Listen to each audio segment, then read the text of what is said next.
আরো 15 জন নিহত। দুর্ঘটনা রোধে 144টি ব্ল্যাক স্পট চিহ্নিত করেছে সরকার। 9 বছর আগে স্পট চিহ্নিতকরণ অকার্যকর বলছেন বুয়েটের গবেষকরা। বিভিন্ন সংগঠন ও সমিতির নামে নম্বর প্লেট লাগিয়ে রাজধানীতে অবৈধ রিকশা বাণিজ্য, রাজস্ব হারাচ্ছে সিটি কর্পোরেশন। মোবাইল কোর্ট পরিচালনার পরিকল্পনা। এবং গাইবান্ধার সুন্দরগঞ্জে ভুয়া কমিটি সাজিয়ে এতিম শিশুদের জন্য বরাদ্দ করা চাল লোপাট। নির্বিচারে অনেককে আসামি করলেও মূল হোতারা 2 বছর ধরে লাপাত্তা।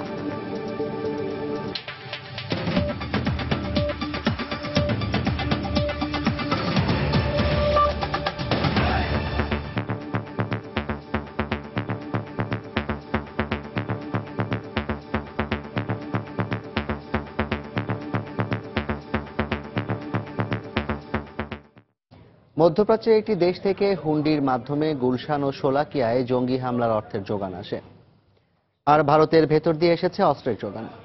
দুপুরে ডিএমপির মিডিয়া সেন্টারে সাংবাদিকদের সঙ্গে আলাপে এই কথা জানান কাউন্টার টেরোরিজম ইউনিটের প্রধান মনিরুল ইসলাম। এ সময় তিনি আরো বলেন, দেশে অর্থ গ্রহণকারীর পরিচয় তারা জানতে পেরেছেন, তাকে গ্রেফতারে অভিযান চলছে। খান মোহাম্মদ রুবেলের রিপোর্ট। গুলশানের হোলি আর্টিজান বেকারিতে 1 জুলাইয়ের নৃশংস হামলার পর বাংলাদেশে জঙ্গি কর্মকাণ্ডে আসে নতুন মোড়। হামলাকারীরা নিজেদের আইএস দাবি করলেও আইনশৃঙ্খলা রক্ষা বাহিনী বলছে এর পেছনে আছে নব্য জেএমবি। মূলত 2015 সাল থেকে এই জঙ্গি সংগঠনটির উত্থান। গুলশান হামলার সপ্তাহখানেক ব্যবধানে শোলাকিয়া ঈদগাহের কাছে ঘটে আরেকটি হামলার ঘটনা। গুলশান ঘটনায় হামলাকারীরা সবাই আইনশৃঙ্খলা রক্ষা বাহিনীর অভিযানে নিহত হলেও শোলাকিয়ার ঘটনায় গ্রেফতার করা হয় হামলাকারীদের কয়েকজনকে। এই দুটি জঙ্গি হামলার পরই প্রশ্ন উঠে, নব্য জেএমবির পেছনে কারা ছিল, তাদের অর্থ ও অস্ত্রের উৎস নিয়েও ছিল নানা কৌতূহল। গুলশান ঘটনার আগে অর্থ যেটি পাওয়া গিয়েছিল সেটি হুন্ডির মাধ্যমে এসেছে এবং এই অর্থটা গ্রহণ করেছে কে এই সংগঠনের পক্ষ থেকে সেটিও আমাদের তদন্তে সেটা তারও পরিচয় পাওয়া গেছে, তাকে ধরার জন্য অভিযান সেটি অব্যাহত রয়েছে। আর অস্ত্রের ক্ষেত্রে অস্ত্র সীমান্ত পেরিয়ে এসেছে, তবে এটি ইন্ডিয়ার ভিতর দিয়ে এসেছে, এটি আমরা তদন্তে পেয়েছি। তিনি আরো বলেন, গুলশান ও শোলাকিয়ার হামলার ঘটনায় তামিম চৌধুরী ছাড়াও নেপথ্যের আরো কয়েকজনের নাম তারা জেনেছেন, তাদের গ্রেফতারে অভিযান চলছে। আরো কিছু লোক এই মামলার তদন্তে আরো কিছু লোকের নাম এসেছে। মোহাম্মদ বাশারুজ্জামান নামে আরো একজন, যার যে ওদের সংগঠনের চকলেট নামে পরিচিত। তারপরে আমরা ওখানে পেয়েছি রাজীব গান্ধী নামে একজনের নাম, যার প্রকৃত নামটা আমরা এখনো জানতে পারিনি। কাউন্টার টেরোরিজম ইউনিটের প্রধান বলেন, সাম্প্রতিক জঙ্গি বিরোধী অভিযানে 7 জন শীর্ষ পর্যায়ের জঙ্গি নেতা নিহত হয়েছে। ফলে সাংগঠনিকভাবে নব্য জেএমবি অনেকটাই নিষ্ক্রিয়, তবে জঙ্গি বিরোধী পুলিশি তৎপরতা অব্যাহত থাকবে। মারজান বা গান্ধী ছাড়া আর দুজন আছে, তারা ইন্ডিয়াতে পালিয়ে গিয়েছে আমরা জানি, তারা এপ্রিল মাস থেকেই দেশের বাইরে। একজন হলো রিপন আর একজন হলো খালিদ। তাদের যে লিডারশিপ ছিল, তাদের যে শক্তি, এগুলো আমাদের ধারণা এখন অন্তত 60 to 70% সেটি ক্ষয় হয়েছে। আজিমপুর অভিযানে আটক 3 নারীর পরিচয় পাওয়া গেছে বলেও জানান তিনি। এরা হলো মারজান, বাশারুজ্জামান ওরফে চকলেট এবং তানভীর কাদেরের স্ত্রী। খান মোহাম্মদ রুমেল, সময় সংবাদ, ঢাকা। এদিকে নিরাপত্তা বিশ্লেষক অবসরপ্রাপ্ত ব্রিগেডিয়ার জেনারেল সাখাওয়াত হোসেনের মতে, প্রতিবেশী দেশের ভেতর দিয়ে আসা অস্ত্রের ছোটখাটো চালান বন্ধ করা কঠিন। এক্ষেত্রে দেশের আইনশৃঙ্খলা বাহিনীর সক্ষমতা বাড়ানোর কোনো বিকল্প নেই বলেও মন্তব্য করেন তিনি। ডিএমপির ব্রিফিং এর পর সময় সংবাদকে এমন প্রতিক্রিয়া জানান সাখাওয়াত হোসেন। এগুলো শুধু বাংলাদেশ আসছে না, মিয়ানমারে যাচ্ছে, এখানে যাচ্ছে। যারা স্মাগলিং করে তারা তো রুট বের করতেই পারে। অস্ত্রের চালান ইন্ডিয়া থেকে আসতেছে, এটা ডিফিকাল্ট টু কন্ট্রোল। এই একটা দুটা বড় চালান আসলে ইয়েস, আমাদের যেটা সতর্কতা যতখানি সম্ভব ততখানি সতর্ক হওয়া উচিত বলে আমি মনে করি। আমাদের এই ধরনের ক্যাপাসিটি নাই, আমাদের এই ক্যাপাসিটিটা বিল্ড করতে হবে। সেটা বিল্ড করা একদিনে যাবে না। শাহজালাল আন্তর্জাতিক বিমানবন্দর থেকে রোবট ও গোয়েন্দা ডিভাইস আটক করেছে শুল্ক গোয়েন্দারা। তাদের দাবি, যথাযথ কর্তৃপক্ষের অনুমতি ছাড়া আমদানি করায় এসব উপকরণ অবৈধ কাজে ব্যবহারের আশঙ্কা রয়েছে। শুল্ক গোয়েন্দা অধিদপ্তরের কর্মকর্তারা জানান, গোপন সংবাদের ভিত্তিতে গত 8 সেপ্টেম্বর চীন থেকে আসা এ চালানটি আটক করেন তারা। পরীক্ষা নিরীক্ষা শেষে তারা নিশ্চিত হন অবৈধভাবেই উপকরণগুলো আনা হয়েছে। একটি রোবট ছাড়াও 120টি স্মার্ট ওয়াচ, 25টি পেন ক্যামেরা, অ্যান্টেনা ও বেজ স্টেশন সহ বিভিন্ন নেটওয়ার্কিং সামগ্রী রয়েছে।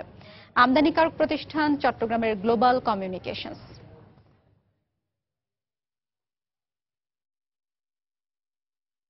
এই সমস্ত ইকুইপমেন্টের সাথে এরকম একটা হেলথ কেয়ার রোবট আসাটা এটা কোনো বিচ্ছিন্ন বিষয় না। এমন হতে পারে যে তারা কোনো একটা পরিকল্পনা করছে যে জায়গায় তারা একটা কেমিক্যাল উইপন হিসেবে এটা ব্যবহার করে প্রাথমিক কাজ করে এবং পরবর্তীতে তারা অন্য কাজ করবে, যেগুলো সবগুলো মিলে একটা কনসেপ্ট তৈরি করে যে এটা কোনো নাশকতা করতে পারে এরকম কোনো একটা গ্রুপের জন্য বিভিন্ন ধরনের ইকুইপমেন্টে তাদের যে সক্ষমতাকে বৃদ্ধি করবে।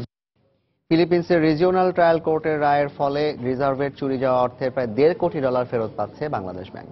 বিকেলে কেন্দ্রীয় ব্যাংক কার্যালয়ে এক জরুরি সংবাদ সম্মেলনে এই কথা জানান বাংলাদেশ ব্যাংকের সহকারী মুখপাত্র। রায়ের কপি হস্তান্তরের পর খুব অল্প সময়ের মধ্যে এ অর্থ ফেরত পাওয়া যাবে। সেই সঙ্গে আইনি ভিত্তি প্রতিষ্ঠিত হওয়ায় চুরি যাওয়া বাকি অর্থ উদ্ধার করা যাবে বলেও আশাবাদ ব্যক্ত করে বাংলাদেশ ব্যাংকের এই মুখপাত্র।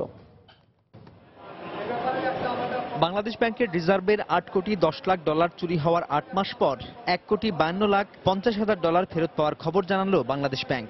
সোমবার আনুষ্ঠানিক সংবাদ সম্মেলনে বাংলাদেশ ব্যাংকের 2 সহকারী মুখপাত্র জানান, ফিলিপিন্সের ডিপার্টমেন্ট অব জাস্টিসের কয়েক মাসের তদন্ত এবং সিনেটে শুনানি হয়। ফিলিপিন্স সরকার বনাম ব্যবসায়ী কিমং এর এই মামলায় অবশেষে বাংলাদেশকে এই অর্থ ফেরত দেওয়ার আদেশ দেয় রিজিওনাল ট্রায়াল কোর্ট। ফিলিপাইনের রিজিওনাল ট্রায়াল কোর্ট শুনানি শেষে ইতোপূর্বে বাজেয়াপ্তকৃত ফিলিপাইন কেন্দ্রীয় ব্যাংকে রক্ষিত $4.63 মিলিয়ন মার্কিন ডলার ও 488.28 বিলিয়ন পেসো বাংলাদেশের অনুকূলে অবমুক্ত করার আদেশ জারি করেছে। এই অর্থ ফেরত পাওয়ার পরও খোয়া যাওয়া প্রায় $6.5 কোটি বাকি থাকবে। সে বিষয়ে এখনো কোনো সিদ্ধান্ত জানা যায়নি। তবে অচিরেই সব অর্থ ফেরত পাওয়ার বিষয়ে আশাবাদী বাংলাদেশ ব্যাংক। আজকে যেমন কোর্টের রায় হয়েছে, আপনারা সবাই কোর্টের প্রসিডিউরটা জানেন। এই কোর্টের রায়টা অফিসিয়ালি এইটা আবেদনকারীর কাছে যাবে, সেটা সেন্ট্রাল ব্যাংকের কাছে যাবে। সেন্ট্রাল ব্যাংকের কাছে রক্ষিত অর্থ তখন ব্যাংকিং চ্যানেলে আমাদের অ্যাকাউন্টে চলে আসবে। সেই জিনিসটা ব্যাংকিং চ্যানেলে কিভাবে আসবে সেটা 2 সেন্ট্রাল ব্যাংক মিলে ঠিক করবে। সাইবার হ্যাকিংয়ের মাধ্যমে গিয়েছে, সেটা এস্টাবলিশ হলো ওই দেশের কোর্টের মাধ্যমে, টাকাটা বাংলাদেশ। নিউ ইয়র্কের ফেডারেল রিজার্ভ ব্যাংকে জমা রাখা বাংলাদেশের রিজার্ভের $10.10 কোটি গত ফেব্রুয়ারি মাসে সুইফট কোড হ্যাকিং এর মাধ্যমে চুরি হয়ে যায়। এর মধ্যে $8.10 কোটি চলে যায় ফিলিপিন্সের রিজাল কমার্শিয়াল ব্যাংকিং কর্পোরেশনের 4টি অ্যাকাউন্টে, আর শ্রীলঙ্কায় যায় $2 কোটি। শ্রীলঙ্কার অর্থ ফেরত পাওয়া গেলেও ফিলিপিন্সের অর্থ এখনো ফেরত পাওয়া যায়নি। তবে এই রায়ের মাধ্যমে চুরি যাওয়া অর্থ বাংলাদেশে ফেরত আনার আইনি ভিত্তি প্রতিষ্ঠিত হলো বলে মনে করে বাংলাদেশ ব্যাংক। সাজিদ রাজু, সময় সংবাদ, ঢাকা। বঙ্গবন্ধুর পলাতক খুনি নূর চৌধুরীকে ফিরিয়ে দেওয়ার বিষয়টি আলোচনার মাধ্যমে সুরাহা করা প্রয়োজন বলে মনে করেন খোদ কানাডার ক্ষমতাসীন দলের এমপি মার্ক মিলার। গেল শনিবার মন্ট্রিলে নূর চৌধুরীকে ফিরিয়ে দিতে প্রধানমন্ত্রী শেখ হাসিনার বক্তব্যের পর এই প্রতিক্রিয়া পাওয়া গেছে। এক্ষেত্রে বাংলাদেশ কানাডার দ্বিপাক্ষিক সম্পর্ক আরও জোরদার করা উচিত বলেও মত তার। মন্ট্রিল ঘুরে এসে যুক্তরাষ্ট্র প্রতিনিধি শিহাবুদ্দিন কিসলুর পাঠানো তথ্য নিয়ে ডেস্ক রিপোর্ট। ক্যামেরায় ছিলেন কানাডা প্রতিনিধি শরীফ ইকবাল চৌধুরী। 1975-এ জাতির জনক বঙ্গবন্ধু ও তার পরিবারের সদস্যদের হত্যার পর বাংলাদেশ থেকে পালিয়ে যায় বিপথগামী সাবেক সেনা কর্মকর্তা ঘাতক নূর চৌধুরী। তারপর থেকে কানাডার টরন্টোতে বাস করছে ফাঁসির দণ্ডপ্রাপ্ত এই আসামি। কানাডায় বসবাসরত বঙ্গবন্ধুর আত্মস্বীকৃত খুনি নূর চৌধুরীকে ফেরত পাঠাতে দীর্ঘদিন ধরেই আন্দোলন সমাবেশ করছে এখানকার প্রবাসী বাংলাদেশিরা। এ অবস্থায় মন্ট্রিলে গ্লোবাল ফান্ড কনফারেন্সের এক ফাঁকে গত শনিবার কানাডার প্রধানমন্ত্রী জাস্টিন ট্রুডোর সঙ্গে দ্বিপাক্ষিক বৈঠকে নূর চৌধুরীকে ফিরিয়ে দিতে শেখ হাসিনার আহ্বানের পর বিষয়টি আবারও আলোচনার কেন্দ্রে চলে আসে। কানাডার সরকারদলীয় এমপি ও পার্লামেন্টের বৈদেশিক বিষয়ক কমিটির সদস্য মনে করেন বহিঃসমর্পণ আইন নিয়ে দেশটির ভাববার সময় এসেছে। কানাডার বহিঃসমর্পণ আইনের বিভিন্ন দিক নিয়ে উচ্চতর মহল খতিয়ে দেখবে বলে আশা করছি, তবে অবশ্যই এক্ষেত্রে দুদেশের আলোচনা অব্যাহত থাকতে হবে। তিনি মনে করেন এর পাশাপাশি দুদেশের দ্বিপাক্ষিক সম্পর্ক আরও জোরদার করা প্রয়োজন। বহিঃসমর্পণ আইন নিয়ে ইতিবাচক ইঙ্গিতের জন্য দুদেশের দ্বিপাক্ষিক সম্পর্ক আরও জোরদার করা উচিত বলে আমার মনে হয়। নূর চৌধুরীকে ফিরিয়ে দিতে কানাডা সরকারও তার আইনগত দিকগুলো খতিয়ে দেখবে বলে আশা করেন ক্ষমতাসীন দলের প্রভাবশালী এই এমপি। সময় সংবাদ, মন্ট্রিল, কানাডা। এদিকে জাতিসংঘের সাধারণ পরিষদের অধিবেশনে যোগ দিতে এখন নিউ ইয়র্কে প্রধানমন্ত্রী শেখ হাসিনা। স্থানীয় সময় রোববার বিকেলে তিনি নিউ ইয়র্ক পৌঁছান। ম্যানহাটানের হোটেল ওয়ালডর্ফ এস্টোরিয়ায় পৌঁছালে তাকে ফুল দিয়ে অভ্যর্থনা জানান জাতিসংঘে নিযুক্ত বাংলাদেশের স্থায়ী প্রতিনিধি মাসুদ বিন মোমেন, বাংলাদেশ মিশন ও কনস্যুলেটের কর্মকর্তারা। আজ জাতিসংঘ সদর দপ্তরে প্ল্যানারি সেশনে বক্তব্য রাখবেন বাংলাদেশের প্রধানমন্ত্রী। নিউ ইয়র্ক থেকে আরো জানাচ্ছেন শিহাবুদ্দিন কিসলু। প্রধানমন্ত্রী শেখ হাসিনা 19 সেপ্টেম্বর তিনি জাতিসংঘের লিডার্স সামিটে যোগ দেবেন। 20 সেপ্টেম্বর জাতিসংঘের সাধারণ পরিষদের সভায় যোগ দেবেন প্রধানমন্ত্রী। এছাড়া 21 সেপ্টেম্বর সন্ধ্যা 7:45 জাতিসংঘের সাধারণ পরিষদের সভায় বক্তব্য রাখবেন প্রধানমন্ত্রী শেখ হাসিনা। আর একই দিনে বিকেলে প্রবাসী বাঙালিদের দেয়া নাগরিক সম্বর্ধনায় বক্তব্য রাখবেন প্রধানমন্ত্রী। এছাড়া তার কর্মসূচিতে পরদিন 22 সেপ্টেম্বর স্থানীয় সংবাদ মাধ্যমদের সংবাদ সম্মেলন করবেন প্রধানমন্ত্রী এবং 23 তারিখেই তিনি ওয়াশিংটনের উদ্দেশ্যে রওনা হবেন। এই ছিল সর্বশেষ। শিহাবুদ্দিন কিসলু, সময় সংবাদ, নিউ ইয়র্ক, যুক্তরাষ্ট্র। সন্ধ্যার সময় আরো থাকছে। আজও হজযাত্রীদের ফিরতি ফ্লাইটে শিডিউল বিপর্যয়। প্রতিটি ফ্লাইট আসছে নির্দিষ্ট সময়ের 2 থেকে 3 ঘন্টা পর। হাজিদের ভোগান্তি।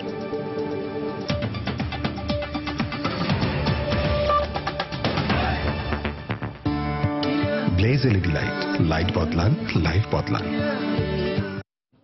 ঈদে ফাঁকা রাস্তায় বেপরোয়া গাড়ি চালানো, ওভারটেকিং, নিয়ম না মানা ও অদক্ষ চালকের কারণেই বাড়ছে সড়ক দুর্ঘটনা। সকালে ঢাকা রিপোর্টার্স ইউনিটিতে এক মতবিনিময় সভায় সম্প্রতি সড়ক দুর্ঘটনার দায় স্বীকার করে নেন সড়ক পরিবহন মন্ত্রী ওবায়দুল কাদের। তিনি বলেন, সড়কে দুর্ঘটনা কমাতে ব্ল্যাক স্পট চিহ্নিত করে কাজ শুরু করেছে সরকার।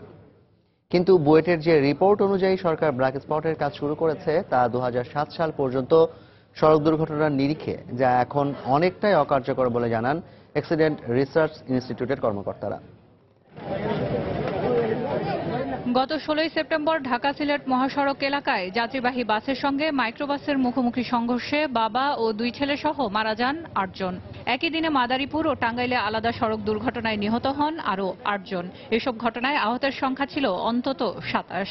ঈদুল আজহার আগে ও পরে সড়ক ও মহাসড়কগুলোতে ঘটে যাওয়া সড়ক দুর্ঘটনায় এখন পর্যন্ত প্রাণ হারিয়েছেন 150 শতাধিক মানুষ, যার বেশিরভাগই ঘটে ফাঁকা সড়কে বেপরোয়া গাড়ি চালানো ও ঝুঁকিপূর্ণ ওভারটেকিং এর কারণে, যা গত কয়েক বছরে সড়ক দুর্ঘটনা প্রতিরোধে সরকারের নেওয়া পদক্ষেপগুলোকে ম্লান করে দিচ্ছে বলে মনে করেন সড়ক পরিবহন ও সেতু মন্ত্রী।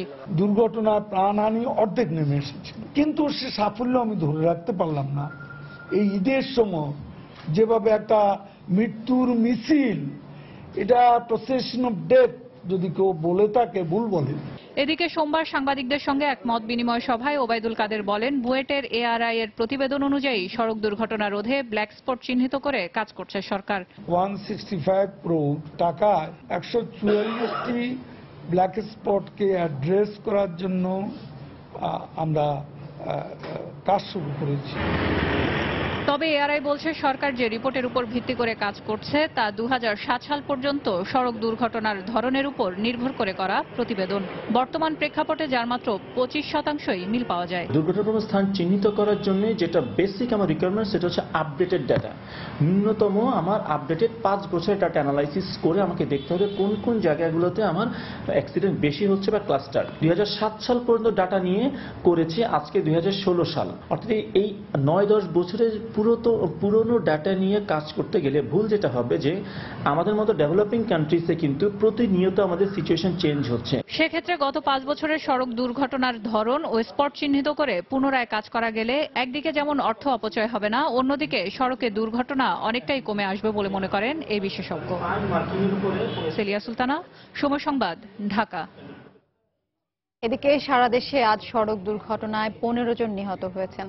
দুপুরে মুন্সিগঞ্জের সিরাজদি খানে 2টি যাত্রীবাহী বাসের মুখোমুখি সংঘর্ষে 4 জন নিহত হন। আহত হয়েছেন আরো অন্তত 12 জন। এছাড়া রাজধানী, বগুড়া, কুড়িগ্রাম সহ দেশের বিভিন্ন স্থানে আলাদা সড়ক দুর্ঘটনায় মারা গেছেন আরো 10 জন। এসব ঘটনায় আহত হয়েছেন অন্তত 1/2 শতাধিক।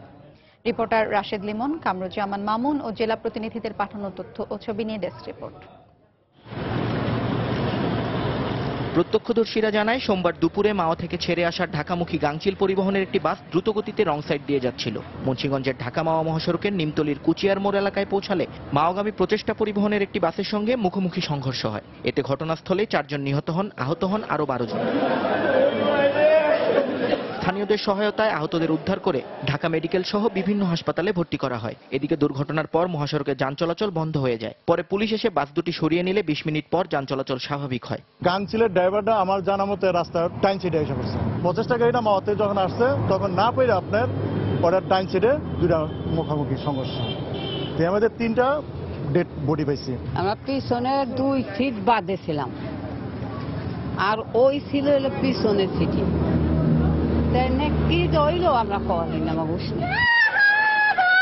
বগুড়া শেরপুরে ভোরে ঢাকামুখী একটি বাসের সঙ্গে বিপরীত দিক থেকে আসা একটি ট্রাকের মুখোমুখি সংঘর্ষ হয়। এতে ঘটনাস্থলেই এক কিশোরী নিহত হয়। এতে আহত হন আরো 22 যাত্রী। আহতদের উদ্ধার করে বগুড়া মেডিকেল কলেজ হাসপাতালে নিয়ে গেলে সেখানে আরো একজনের মৃত্যু হয়। আমরা ঘুমাই গেছি গাড়ির মধ্যে, তখন গাড়ি অ্যাক্সিডেন্ট হয়েছে কিভাবে এডি করতে পারি না। তারপর জাগনা হইয়া দেখি আমার পা ভাঙ্গা। অ্যাক্সিডেন্ট করার পর এখানে নিয়ে আসছে। এখানে তার বাচ্চা পেটে ছিল 6 মাসের বাচ্চা, বেশি ব্লিডিং হওয়ার কারণে সে মারা গেছে। আর বাদবাকি যেসব রোগী আছে তাদের প্রপার চিকিৎসা চলছে এবং এগুলা চিকিৎসা দিলে সবগুলো আশা করা ভালো হয়ে যাবে। এছাড়া কুড়িগ্রামের জয়মনিরহাট বাজার এলাকায় ট্রাকের ধাক্কায় সুরুজ্জামান সুজা নামে এক মোটরসাইকেল আরোহী নিহত হয়েছেন। নিহত সুজা জয়মনিরহাট ইউনিয়নের 2 নম্বর ওয়ার্ডের সদস্য ছিলেন। নিয়ন মোহাইমিন, সময় সংবাদ। এদিকে কুমিল্লার লাকসামে সড়ক দুর্ঘটনায় নিহতদের গ্রামের বাড়ি নোয়াখালীর চাটখিল ও লক্ষ্মীপুরে নেমে এসেছে শোকের ছায়া। প্রিয়জনকে হারিয়ে শোকে স্তব্ধ এখন পুরো গ্রাম। দুর্ঘটনার জন্য বেপরোয়া গতিকে দায়ী করে গাড়ি চালকের কঠোর শাস্তি দাবি করেছেন স্বজনরা। আমাদের নোয়াখালী প্রতিনিধি সাইফুল্লাহ কামরুলের তথ্য, জামাল উদ্দিনের ছবি নিয়ে ডেস্ক রিপোর্ট।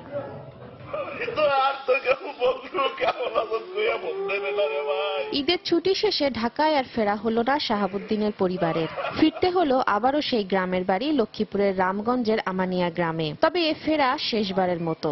সড়ক দুর্ঘটনা কেড়ে নিল পরিবারের 3 সদস্যকে।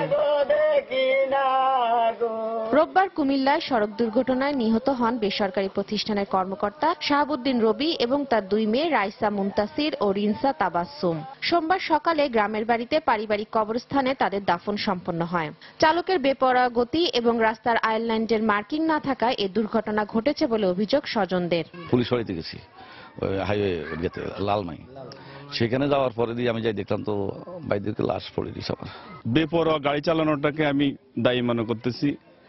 আর স্পিড ব্রেকার যেটা ছিল আমরা সচক্ষে দেখে আসছি, ওটা স্পিড ব্রেকার দূর থেকে বোঝা যায় না। একই দুর্ঘটনায় নিহত হন শাহাবুদ্দিন রবির ভগ্নিপতি আনোয়ারুল কবির ও তার 4 বছরের ছেলে সাইফ।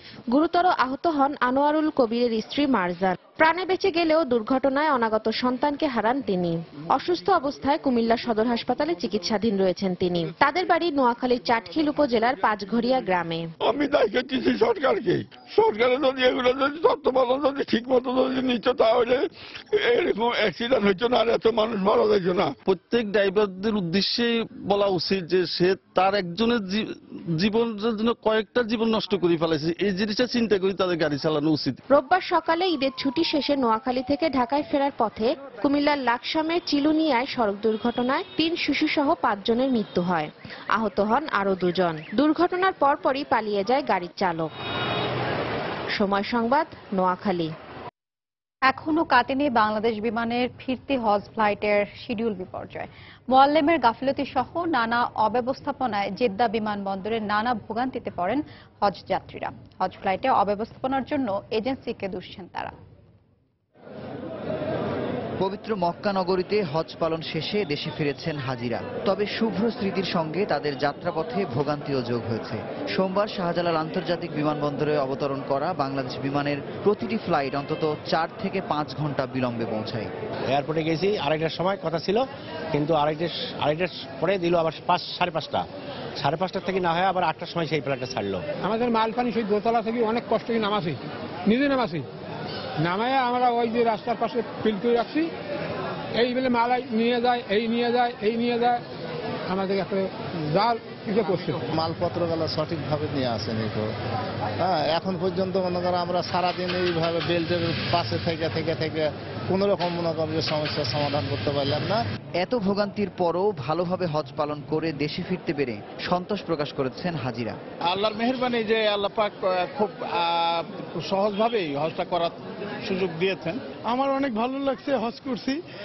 হজ অ্যাকচুয়ালি প্রতিটা মুসলমানের জন্মের পর হজটা ফরজ। এদিকে শিডিউল বিপর্যয়ের ঘটনায় ঘন্টার পর ঘন্টা বিমানবন্দরে অপেক্ষা করতে হয় স্বজনদের। ওইখানে ফ্লাইট শিডিউল মিস হওয়ার কারণে এখানেও অনেক আমাদের দ্বারা থাকতে হয়েছে, অনেক সমস্যা। অবশ্যই সমস্যা হচ্ছে এখানে আসলে বসার ব্যবস্থা নেই। তারপরে আপনি যে বৃষ্টি দেখেন, যে আপনার সামনে দেখেন পানি ভিজে যাচ্ছে। আগামী 17 অক্টোবর পর্যন্ত চলবে ফিরতি হজ ফ্লাইটের কার্যক্রম।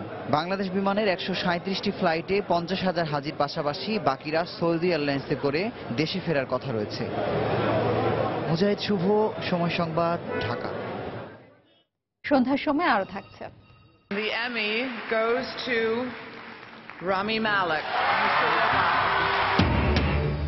জমকালো আয়োজনে হয়ে গেল টেলিভিশন তারকাদের সবচেয়ে বড় আসর এমি অ্যাওয়ার্ডস। এবারও সেরা ফ্যান্টাসি ড্রামা সিরিজের পুরস্কার গেম অফ থ্রোনসের ঝুলিতে। এবং এএফসি অনূর্ধ্ব-16 নারী ফুটবল দলকে দেওয়া হলো সংবর্ধনা। সার্বিক মান উন্নয়নে কিশোরীরা পেল 1,25,000 টাকা করে।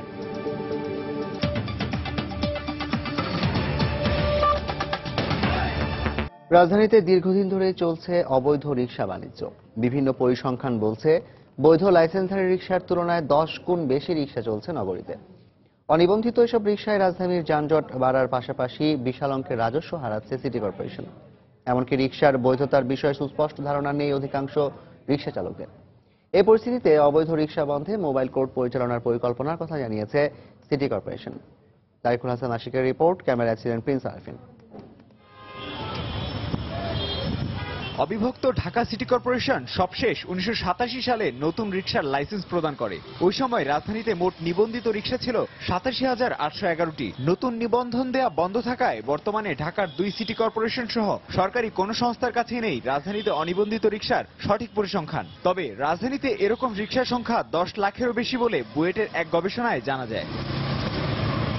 অন্যদিকে নিবন্ধন বা লাইসেন্স সম্পর্কে চালকদেরও নেই কোনো জ্ঞান। বিভিন্ন সমিতি বা সংগঠনের পক্ষ থেকে দেয়া কথিত নম্বর প্লেটকেই লাইসেন্স বলে মনে করেন তারা। মুক্তিযোদ্ধার অফিসে লাইসেন্স কিনেছে রিকশার মালিক, আমাদের তো রিকশা না। নাম্বার হলে মুক্তিযোদ্ধা, আমাকে গ্যারেজে দিয়ে যায় আর কি মুক্তিযোদ্ধার লোকেই।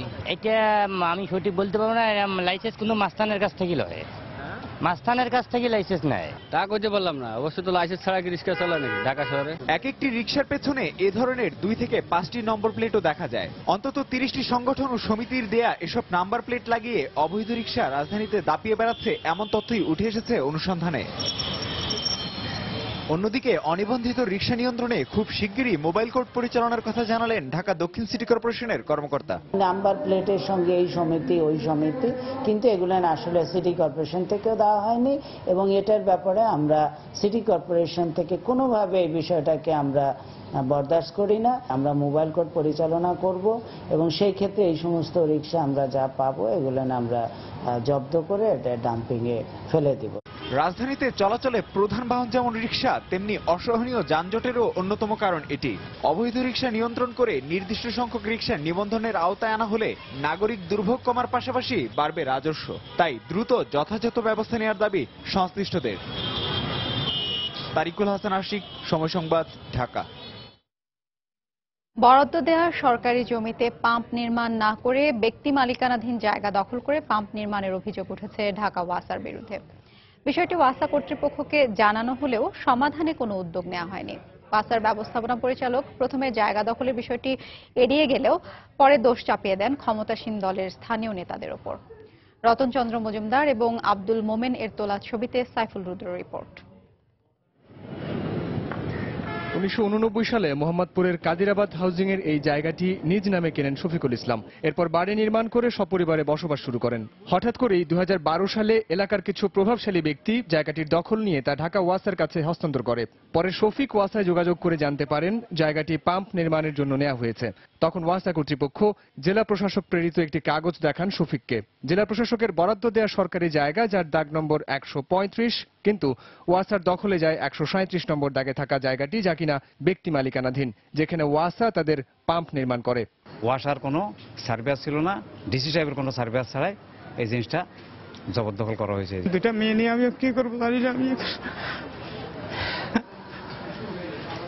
আমার ছোট্ট সংসার সে ধ্বংস হয়ে গেছে। এখন যদি আমার সারা জীবনের সঞ্চয় এই জায়গাটা যদি একটু পাই তাহলে হয়তো মেয়েদেরকে নিয়ে মানুষ করতে পারবো। আমি 2 বছর আগে ওয়াসার এমডির কাছে আমরা আবেদন করছি, ওনার এখনো কোনো সুরা পাইনি। ওয়াসার ভুলে জীবনের সব সঞ্চয় এক করে কেনা ভিটে মাটি হারিয়ে নিঃস্ব এই মানুষটি। এ ব্যাপারে ঢাকা ওয়াসার ব্যবস্থাপনা পরিচালকের সঙ্গে যোগাযোগ করা হলে বিষয়টি তিনি জানেন না বলে জানান। আমি তো জানি না কোনো কিছু। 135ই কাগজ, আপনি আমাকে দেন কাগজপত্র দিলে আমি সব দেখে দিব। একটু বলেন অভিযোগটা দিতে, পুরো ডিটেলস আমার ভূমি ডিপার্টমেন্ট আছে, ওরা সবটা দেখে দিবে। কারণ এরকম কোনো অভিযোগ যদি আমি পেয়ে থাকি অবশ্যই এটা যাচাই করে দেখবো। পাম শেষ হয়ে গেলে আমরা জায়গাটাকে আবার ফেরত দিয়ে দিই। অথচ ব্যক্তি মালিকানাধীন জায়গাটি ছেড়ে দেওয়ার জন্য করা আবেদনপত্র ওয়াসা গ্রহণ করেছে, সেই প্রমাণও মিলল কাগজপত্রে। কে বা কারা জায়গাটি ওয়াসাকে বুঝিয়ে দিল এমডির কথা মতো এলাকায় গিয়ে তা জানার চেষ্টা করে সময় সংবাদ। প্রকৃতপক্ষে তারা এতটাই শক্তিশালী যে জীবন বাঁচাতে ভয়ে কেউ কথা বলতে রাজি হননি। কারা করাইছে তো বুঝেন, এইটা তো বলা যায় না, এটা করাইছে দলীয় লোকেরাই। তবে ওয়াসাল করে সাবজেক্ট ব্লেন্ডার দিতে পারেন। ছবি নিলে আমাদের সমস্যা আছে, আমরা সাধারণ মানুষ তো, আর এখানে নেতা কর্মীদের প্রভাব ভালো। ভুক্তভোগী আরও জানান এ বিষয়ে নিম্ন আদালতে একটি মামলা চলমান আছে। সাইফুল রুদ্র, সময় সংবাদ, ঢাকা। ডিজিটাল বাংলাদেশ গড়তে ই গভর্নেন্স ও ই কমার্সে দেশ কতটুকু এগিয়েছে ডিজিটাল ওয়ার্ল্ড সম্মেলনে তা উপস্থাপনের আহ্বান জানিয়েছেন সরকারের মন্ত্রীরা। সচিবালয়ে ডিজিটাল ওয়ার্ল্ড সম্মেলনের উপদেষ্টা কমিটির সভায় অর্থমন্ত্রীর প্রতি আহ্বান জানান তারা। এছাড়া জাতীয় নির্বাচনে কারচুপি ও কর ফাঁকি রোধে ভোট প্রদানের ব্যবস্থা এবং ট্যাক্স সিস্টেম যে ডিজিটাল করার আহ্বান জানানো হয়েছে। বিস্তারিত জানাচ্ছেন হাজিরা শিউলি। সরকারি ভিশন 21-এর লক্ষ্য অর্জন ও তথ্য প্রযুক্তি খাতে বাংলাদেশের অপার সম্ভাবনাকে কাজে লাগাতে বিশ্বে এ খাতের প্রতিষ্ঠানগুলোর সঙ্গে সম্পর্ক উন্নয়নে তৃতীয়বারের মতো আয়োজন করা হচ্ছে ডিজিটাল ওয়ার্ল্ড সম্মেলন ও প্রদর্শনী। 19 অক্টোবর রাজধানী বসুন্ধরা কনভেনশন সেন্টারে শুরু হবে 3 দিনব্যাপী ডিজিটাল ওয়ার্ল্ড সম্মেলন। এই আয়োজন সফল করতে সোমবার সচিবালয় উপদেষ্টা কমিটির সভায় উঠে আসে নানা পরামর্শ। প্রশাসনকে জনগণের কাছে নিয়ে আসছি, স্বচ্ছ নিয়ে আসছি এবং কি সেবা পাচ্ছে এটার একটা ফর্দ থাকা উচিত এবং প্রত্যেক মিনিস্ট্রি কি সেবা দিতে যাচ্ছে সেটা যেন প্রদর্শনে চলে আসে। আমাদের যে ন্যাশনাল ভোট হয় সেই ভোটটা আমরা যদি ডিজিটালাইজ করতে পারি, আমরা যদি রিয়েলি ইন সেন্স যদি মিন করি আমরা, তো আমরা কেন এটাকে আমরা আনতে পারি না? It is not very tough job. এই সময় রফতানিতে আইসিটি খাত সবার চেয়ে এগিয়ে যাবে উল্লেখ করে শিল্প ও বাণিজ্য মন্ত্রী বলেন, এই ধরনের আয়োজন বাংলাদেশকে মধ্যমায়ের দেশ হতে আরো এক ধাপ এগিয়ে নেবে। নিজ নিজ মন্ত্রণালয়কে ডিজিটাল করার কথাও জানান তারা। আমাদের বিরোধী পক্ষ অনেক সময় অনেকটা টিটকারির সুরেই কথা বলতো যে ডিজিটাল বাংলা, কিন্তু আজকে সেটা ইউনিয়ন পর্যায় পর্যন্ত ই সেবার মাধ্যমে পৌঁছে গেছে এবং এই বিকাশ টিকাশের মাধ্যমে টাকা প্রদান, এইভাবে আজকে কিন্তু গ্রাম পর্যায়ে এই জিনিসটা একদিকে যেমন পৌঁছে গেছে, ঠিক তেমনি ভাবে বিশ্ব একটা আলোড়ন সৃষ্টি করছে। আমাদের যে ইম্পোর্ট এক্সপোর্ট, ওইটাও আমাদের ট্রেড পোর্টাল আমাদের মন্ত্রণালয়ে, আমাদের যে সমস্ত সংস্থাগুলো আছে আমরা মোটামুটি ডিজিটালাইজ করেছি। বিগত বছরে এই আয়োজনে ব্যাপক সাড়া পাওয়া গেছে জানিয়ে অর্থমন্ত্রী বলেন, ই পেমেন্ট সিস্টেম কতটুকু ডিজিটাল হয়েছে তা পর্যালোচনার প্রয়োজন রয়েছে। বর্তমানে আমাদের পেমেন্টস এন্ড রিসিটস কতটা ডিজিটাইজ হয়েছে, sort of a review could be made of that. 40টি মন্ত্রণালয়ের স্টল ছাড়াও বাংলাদেশের উন্নয়ন অংশীদার আন্তর্জাতিক বিভিন্ন সংস্থা অংশ নেবে ডিজিটাল ওয়ার্ল্ডে। হাজিরা শিউলি, সময় সংবাদ, ঢাকা। অবকাঠামো আছে, প্রতিষ্ঠানও আছে, কিন্তু হাওয়া হয়ে গেছে এতিম শিশুদের জন্য সরকারের দেয়া বরাদ্দ। ঘটনাটি গাইবান্ধার সুন্দরগঞ্জ উপজেলার। ভুয়া কমিটি সাজিয়ে মাদ্রাসা ও এতিমখানার নামে বরাদ্দের চাল পুরোটাই আত্মসাৎ করা হয়। 2 বছর পেরিয়ে গেলেও মূল হোতারা এখনো ধরাছোঁয়ার বাইরে, অথচ মামলা মাথায় নিয়ে আতঙ্কে সময় পার করছেন নিরীহ মানুষরা। ওবায়দুল ইসলামের ক্যামেরা বিস্তারিত জানাচ্ছেন হেদায়েতুল ইসলাম বাবু। সুন্দরগঞ্জের ফলগাছা গ্রামের শফিকুল ইসলাম পেশায় একজন সাইকেল মেকার। খেটে খাওয়া এই মানুষটি চাল আত্মসাতের অভিযোগে এখন সার্টিফিকেট মামলার আসামি। তার দাবি, তাকে কাগজে কলমে মনমত আদর্শপাড়া হাফিজিয়া মাদ্রাসা ও এতিমখানার সভাপতি বানিয়ে উত্তোলন করা হয় 2 মেট্রিক টন জিআরের চাল, যার কিছুই জানেন না তিনি। এমনিভাবে চাল আত্মসাতের অভিযোগে সার্টিফিকেট মামলা মাথায় নিয়ে শফিকুলের মতো চোখে অন্ধকার দেখছেন নিরীহ অনেক মানুষ। আমাকে টিআরের মামলা দিয়েছে, সার্টিফিকেট মামলা, সে টিএর সম্বন্ধে আমি কিচ্ছু জানি না। আমরা যতই মেকারি করি আমারও কোনো মান সম্মান আছে। মরা যাওয়ার আজকে 8 বছর পরে চাউল উত্তোলন করছে, মরা মানুষ কি কবর থেকে উত্তোলন করি আবার চাউল উত্তোলন করতে পারে নাকি? যে সেই লোক আমাকে বলে কেমন ভাই চাউল কত টাকা বেচলেন, কত, আমার ইজ্জতের একটা প্রশ্ন আছে না। মাদ্রাসা ও এতিম শিশুদের জন্য সরকারিভাবে বরাদ্দকৃত চাল আত্মসাতের খবর সময় সংবাদে প্রচারের পর কর্তৃপক্ষের তদন্তে সত্যতাও মিলেছে, কিন্তু যারা খাতা কলমে বিতরণ দেখিয়ে চাল আত্মসাৎ করেছেন তারা এখনো ধরাছোঁয়ার বাইরে। এই কাজটি কে করলো এবং কারা করলো এদের যেন কঠিনভাবে শাস্তি হয়। আমরা লিস্টে অথচ আমরা মাল পাই নাই, বারবার তলব করতেছে। একবার ম্যাজিস্ট্রেট এসে সরজমিনে তদন্ত করলো, তাদের সাক্ষাৎকার দিলাম, বললাম যে না আমরা পাই নাই। তবে স্থানীয় সংসদ সদস্যের দাবি সরকারি কর্মকর্তা সহ 5 ব্যক্তি মূলত চাল আত্মসাতের সাথে জড়িত।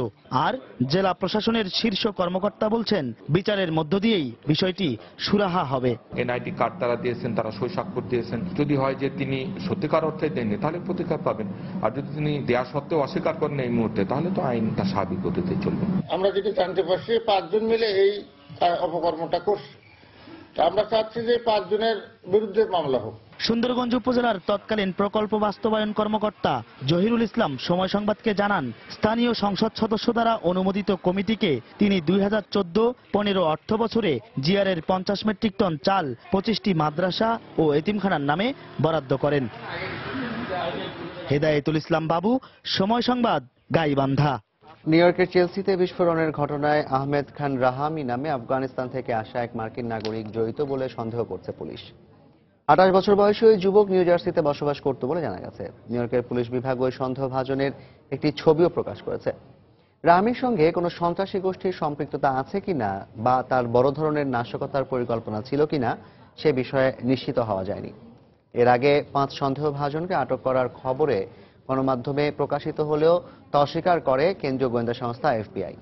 নিউ ইয়র্কের গভর্নর অ্যান্ড্রু কুমো একে সন্ত্রাসী হামলা বলে উল্লেখ করলেও এর সঙ্গে আন্তর্জাতিক কোনো জঙ্গি গোষ্ঠীর সংশ্লিষ্টতা নেই বলে দাবি করে আসছেন। শনিবারের ওই হামলায় 29 জন আহত হয়।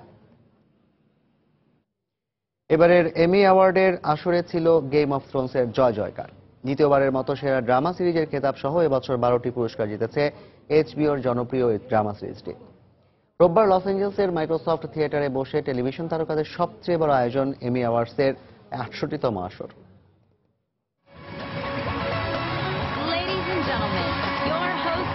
জিমি কিমেলের উপস্থাপনা আর টেলিভিশন জগতের তারকাদের সরব পদচারণায় জমজমাট ছিল এবারের এমি অ্যাওয়ার্ডের আসর।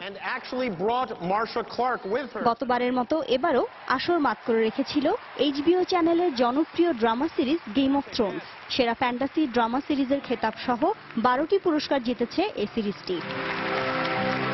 ড্রামা বিভাগে এবছরের প্রথম সেরা অভিনেতার খেতাব পেয়েছেন মিশরীয় বংশোদ্ভূত মার্কিন অভিনেতা রামি মালিক। মিস্টার রোবট নাটকে একজন কম্পিউটার হ্যাকারের চরিত্রে অনবদ্য অভিনয়ের জন্য এই পুরস্কার অর্জন করেন তিনি। আমি এ নাটকে একজন তরুণের চরিত্রে অভিনয় করেছি। আমি ইলিয়টের চরিত্রকে সম্মান জানাই। আরফান ব্ল্যাক নাটকে অভিনয় করে প্রথমবারের মতো সেরা নাট্য অভিনেত্রীর পুরস্কার পেয়েছেন তাতিয়ানা মাসলানি। আমি এই পুরস্কার জিতে খুবই খুশি। এ ধরনের নারী কেন্দ্রিক নাটকে অভিনয়ের সুযোগ পেয়ে আমি নিজেকে ভাগ্যবতী মনে করছি। দ্বিতীয়বারের মতো কমেডি বিভাগে সেরা ড্রামা সিরিজের সম্মান অর্জন করেছে দ্বীপ। এ বিভাগে সেরা অভিনেত্রীর পুরস্কার পেয়েছেন জুলিয়া লুইস ড্রেফার্স। আর একই বিভাগের ট্রান্সপারেন্ট নাটকে অভিনয় করে সেরা অভিনেতার খেতাব অর্জন করেছেন জেফ্রি ট্যাম্বর। লিমিটেড সিরিজ বিভাগে থ্রিলার সিরিজ দ্য নাইট ম্যানেজারের জন্য সুজান বিয়ার জিতেছেন সেরা পরিচালকের পুরস্কার। এ সময় তার হাতে পুরস্কার তুলে দিতে মঞ্চে উপস্থিত ছিলেন ভারতীয় অভিনেত্রী ও সাবেক বিশ্বসুন্দরী প্রিয়াঙ্কা চোপড়া। এবছরই তাইওয়ানের অ্যালান ইয়াং এবং ভারতীয় বংশোদ্ভূত মার্কিন নাগরিক Aziz Ansari comedy series master of নানের জন্য সেরা স্ক্রিপ্ট রাইটারের পুরস্কার জিতেছেন। তাদের এ অর্জনের পর টিভি পর্দায় এশিয়ানদের আরও বেশি অংশ নেওয়ার আহ্বান জানান তাদের সহকর্মীরা। শিরিন আক্তার, সময় সংবাদ।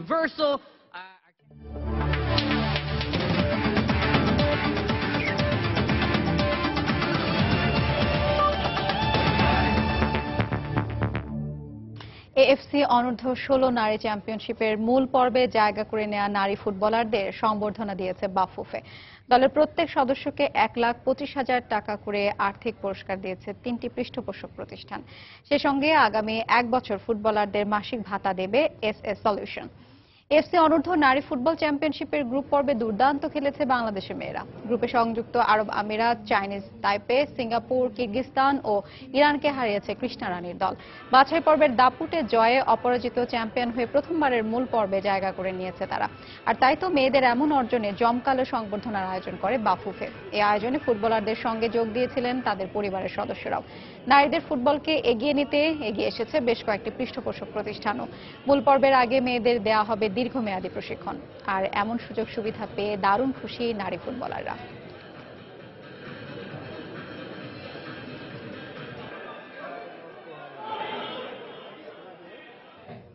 সন্ধ্যার সময় পর্যায়ের শীর্ষ সংবাদগুলো জানিয়ে দিচ্ছি আরেকবার। জঙ্গি হামলাগুলোর অর্থের যোগান এসেছে মধ্যপ্রাচ্য থেকে। ভারত হয়েই ঢুকেছে অস্ত্র, ব্রিফিংয়ে ডিএমপি। বিমানবন্দর থেকে রোবট ও গোয়েন্দা ডিভাইস জব্দ। চুরি যাওয়া রিজার্ভের $1.5 কোটি ফেরত পাচ্ছে বাংলাদেশ, ফিলিপিন্সের আদালতের আদেশ। অচিরেই সব অর্থ উদ্ধার করা যাবে, দাবি বাংলাদেশ ব্যাংকের। জাতিসংঘ সম্মেলনে যোগ দিতে নিউ ইয়র্কে প্রধানমন্ত্রী। বঙ্গবন্ধুর খুনি নূর চৌধুরীকে ফেরানোর বিষয়টি আলোচনার মাধ্যমে সুরাহার তাগিদ কানাডার এমপির। সারা দেশে আজও সড়ক দুর্ঘটনায় আরও 15 জন নিহত। দুর্ঘটনা রোধে 144টি ব্ল্যাক স্পট চিহ্নিত করেছে সরকার। 9 বছর আগের স্পট চিহ্নিতকরণ অকার্যকর বলছেন বুয়েটের গবেষকরা। এবং বিভিন্ন সংগঠন ও সমিতির নামে নম্বর প্লেট লাগিয়ে রাজধানীতে অবৈধ রিকশা বাণিজ্য। রাজস্ব হারাচ্ছে সিটি কর্পোরেশন, মোবাইল কোর্ট পরিচালনার পরিকল্পনা। এই ছিল সন্ধ্যার সময়। যে কোনো খবর পেতে ভিজিট করুন সময়নিউজ.tv। সঙ্গে থাকুন সময়।